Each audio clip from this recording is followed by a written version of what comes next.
Welcome to rich diary. എല്ലാവർക്കും സുഖമല്ലേ? ഇന്ന് നമുക്കൊരു ചക്ക വെച്ചാലോ? അപ്പോൾ നമ്മുടെ മുറ്റത്തിൻ്റെ തൊട്ടപ്പുറത്ത് തന്നെ ഒരു പ്ലാവ് ഉണ്ടായിരുന്നു. അതിൽ ആദ്യമായിട്ടുണ്ടായ ചക്കയാണ്. 2 ചക്കയാണ് താഴെ ഉണ്ടായത്, മേലെ 2 കൂടിയുണ്ട്. പക്ഷെ അതിനെന്തോ കേട് വന്നിട്ടുണ്ട്. അപ്പോൾ താഴത്തെ ചക്ക നന്നായിട്ട് മൂക്കട്ടെ എന്നും പറഞ്ഞിട്ട് പറിക്കാതെ വെച്ചതാണ്. അങ്ങനെ ഒരു ചക്ക മിനിഞ്ഞാന്ന് ശ്രീ ചേച്ചി പറിച്ചു. അപ്പോൾ ഒന്ന് എന്നോടും കൂടി പറിക്കാൻ പറഞ്ഞിട്ട് അതവിടെ ബാക്കി വെച്ചതാണ്. അങ്ങനെ ആ ചക്കയും പറിച്ചിട്ട് നേരെ വർക്ക് ഏരിയയിലോട്ട് വന്നു. ഈ ചക്കപ്പണി എനിക്ക് തീരെ ഇഷ്ടമില്ലാത്ത കാര്യമാണ്. ഒന്നാമത് അതിൻ്റെ വിളഞ്ഞറ്, ആ പശ ഇങ്ങനെ ഒട്ടിക്കഴിക്കുമ്പം തന്നെ എനിക്ക് ഇഷ്ടമാണ്. പക്ഷേങ്കിൽ പാത്രത്തിലും ഈ കത്തിയിലുമൊക്കെ ഇങ്ങനെ വിളഞ്ഞറാവുമ്പോൾ വലിയൊരു കഷ്ടപ്പാട് തന്നെയാണ് അത് കളയാൻ വേണ്ടിയിട്ട്.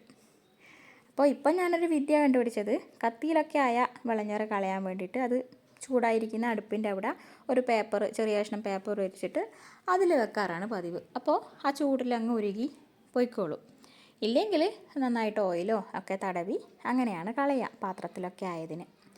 അപ്പോൾ ഈ ചക്കപ്പണി എനിക്കിഷ്ടമില്ലാത്ത പരിപാടിയാണ്. പക്ഷേ ഇന്നെന്തോ ഈ ചക്ക കണ്ടപ്പോൾ എനിക്ക് അങ്ങനെ ആക്കണമെന്ന് തോന്നി. അപ്പോൾ സഹായത്തിന് അച്ഛനും വന്നിട്ടുണ്ടായിരുന്നു. അച്ഛനാണ് പെട്ടെന്ന് ചക്കയൊക്കെ റെഡിയാക്കി തരുന്നത്. അപ്പോൾ ഇന്ന് ഞാനും കൂടി ഉള്ളതുകൊണ്ട് 2 പേരും ചേർന്ന് പെട്ടെന്ന് തന്നെ ഉണ്ടാക്കി. നല്ല വലിപ്പവും നല്ല കട്ടിയുള്ള ചുളയായിരുന്നേ അതിന്. നല്ല വെണ്ണ പോലത്തെ കുരുവും നല്ല ടേസ്റ്റ് ഉണ്ടായിരുന്നു. അപ്പോൾ നമ്മൾ വിചാരിച്ചു ഇത് പഴുത്ത് പോവോ എന്നുള്ളൊരു പേടി ഉണ്ടായിരുന്നു. അപ്പോൾ മുറിച്ച് നോക്കുമ്പോൾ നല്ല പാകത്തിനുള്ള മൂപ്പേ ഉള്ളൂ. അതുകൊണ്ട് തന്നെ വേഗം തന്നെ ചക്കയൊക്കെ നല്ല വൃത്തിയിൽ മുറിച്ച് ഒക്കെ റെഡിയാക്കി വെച്ചിട്ടുണ്ട്. അപ്പോൾ ചക്ക സാധാരണയായിട്ട് കഴുകില്ല എന്നാണ് പറയുന്നത്. പക്ഷേ നമ്മൾ എന്തെങ്കിലും പൊടിയോ കാര്യങ്ങളോ ഒക്കെ ആയിട്ടുണ്ടെങ്കിലോ എന്ന് വെച്ചിട്ട് ഒന്ന് കഴുകിയെടുത്തു. അപ്പോൾ ഇവിടെ ഒരു അബദ്ധം പറ്റിയെന്ന് വെച്ചാൽ, വീഡിയോ ഓൺ ചെയ്തിട്ടുണ്ടാവും എന്ന് വിചാരിച്ചിട്ട് ഞാൻ ആദ്യം ഒരു ലെയർ ഇട്ടു, അതിൻ്റെ മുകളിൽ ഉപ്പും മുളകും ഒക്കെ ഇട്ടു, പിന്നെ വീണ്ടും അടുത്ത ലെയർ ഇട്ടു. അപ്പോഴാണ് ഞാനൊന്ന് നോക്കുന്നത് വീഡിയോ. അപ്പോൾ അത് ഓണല്ലായിരുന്നു. അതുകൊണ്ടാണ് ഇച്ചിരി മാത്രം ഉപ്പിടുന്നത് നിങ്ങൾ കാണുന്നത്. അങ്ങനെ ഉപ്പും മുളകും പിന്നെ മഞ്ഞളും കൂടി ഇട്ട് അത് വേവിക്കാൻ വെച്ചു. ഒറ്റ വിസിൽ മാത്രമേ വേണ്ടുള്ളൂ. അപ്പോൾ തേങ്ങ ഇനി ചിരവി എടുക്കാമെന്ന് വിചാരിച്ചിട്ട് പൊട്ടിച്ചതാണ്. നോക്കുമ്പോൾ അത് ആ ചിരട്ടയിൽ നിന്ന് തന്നെ ഇങ്ങോട്ട് ഊരിപ്പോന്നു. അതുകൊണ്ട് ഞാൻ മുറിച്ചിട്ടിട്ട് അത് നന്നായിട്ട് ക്രഷ് ചെയ്തെടുക്കാമെന്ന് വിചാരിച്ചു.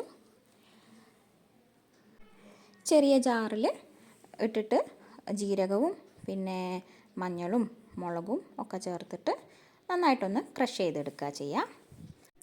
അതിൻ്റെ കൂട്ടത്തിൽ ഒരു കഷ്ണം ഉള്ളിയും കൂടി ഇടും. പച്ചമുളക് ഇടുന്നവരും ഉണ്ട്. അപ്പോൾ ഞാനിവിടെ പച്ചമുളകൊന്നും ഇട്ടിട്ടില്ല, ചുവന്ന മുളക് തന്നെയാണ്, പൊടിയാണ് ഇട്ടത്. അപ്പോൾ അതൊക്കെ ക്രഷ് ചെയ്ത് ആകുമ്പോഴത്തേക്ക് തന്നെ ഒരു വിസിൽ വന്നിട്ടുണ്ടായിരുന്നു. അത് ഓഫാക്കിയിട്ട് അതിന് ഗ്യാസ് പോകുന്നത് വരെ മൂടി തുറക്കണ്ട. ഇനി കടുകും വെളുത്തുള്ളിയും കൂടിയിട്ട് വെളിച്ചെണ്ണയിൽ നന്നായിട്ട് പൊട്ടിച്ച് മൂപ്പിച്ചെടുക്കണം. ആ വെളുത്തുള്ളിയുടെ മണമാണ് ചക്കയുടെ ഹൈലൈറ്റ് എന്ന് പറയുന്നത്. എന്നിട്ട് ഇച്ചിരി കറിവേപ്പിലയും കൂടിയിട്ട് നമ്മുടെ ക്രഷ് ചെയ്തെടുത്ത തേങ്ങയോട്ട് ചെറുതായിട്ടൊന്ന് വഴറ്റിയെടുക്കുക. അതിനുശേഷം നമ്മുടെ ചക്ക വേവിച്ചതും കൂടി അതിൽ ഇട്ട് കൊടുക്കുക. എന്നിട്ട് ഉടഞ്ഞു പോവാതെ മെല്ലെ മെല്ലെ ഇതുപോലെ ഇളക്കി കൊടുക്കണം. എന്നാലും ഉടയും, വെള്ളം പോലെ അല്ലെങ്കിലും ചെറുതായിട്ടൊന്ന് ഉടഞ്ഞിട്ടൊക്കെ ഉണ്ടാവും. പക്ഷെ അത് അങ്ങനെ ആവുള്ളൂ. എന്താ വെച്ചാൽ ഇങ്ങനെ നമ്മൾ ഈ ഉപ്പേരിയൊക്കെ ഉണ്ടാക്കുമല്ലേ, വറവ് ഒക്കെ ഉണ്ടാക്കുന്നത് പോലെ നമുക്ക് വെവ്വേറെ ആയിട്ട് കിട്ടൂല എന്തായാലും. അപ്പോൾ ഇതും ഒരു ടേസ്റ്റ് തന്നെയാണ്. അതിന് കുറച്ചും കൂടി വെളിച്ചെണ്ണ ഒന്ന് നനച്ച് കൊടുത്തു കഴിഞ്ഞാൽ നമ്മുടെ ചക്ക റെഡി ആയിട്ടുണ്ട്. ഇനി ഒന്ന് ടേസ്റ്റ് നോക്കുന്ന പരിപാടിയാണ്. അപ്പോൾ നല്ല പാകത്തിന് ഉപ്പും എരിവും ഒക്കെ ഉണ്ട് എന്നൊക്കെ ഉറപ്പ് വരുത്തിയിട്ടാണ് എല്ലാവർക്കും വിളമ്പിയത്. അപ്പോൾ തലേന്ന് വൈകുന്നേരമാണ് ഈ ചക്കപ്പണിയൊക്കെ ഉണ്ടായത്. രാത്രിയാണ് ചക്ക വെച്ചത്. അതിൻ്റെ കുറച്ച് ബാക്കി ഉണ്ടായിരുന്നു.